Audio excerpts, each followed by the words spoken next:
ആഴക്കടലിലെ അനിയന്ത്രിതമായ ഖനനം തുടരാൻ അനുവദിക്കരുതെന്ന് UN സെക്രട്ടറി ജനറൽ. ഫ്രാൻസിൽ നടന്ന വേൾഡ് ഓഷ്യൻ കോൺഫറൻസിലാണ് അന്റോണിയോ ഗുട്ടറസ് ഇക്കാര്യം വ്യക്തമാക്കിയത്. അമേരിക്കയിലെ ലോസ് ആഞ്ചലസിൽ 4-ാം ദിവസവും പ്രക്ഷോഭം തുടരുന്നു.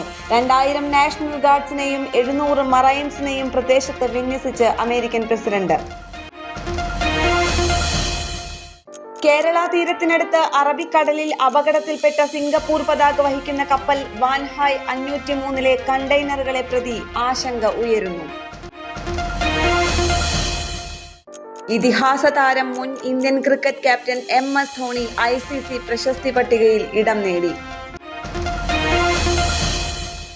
ഡൽഹി ദ്വാരകയിൽ അപ്പാർട്ട്മെന്റിൽ തീപിടുത്തം, രക്ഷാപ്രവർത്തനം തുടരുന്നു.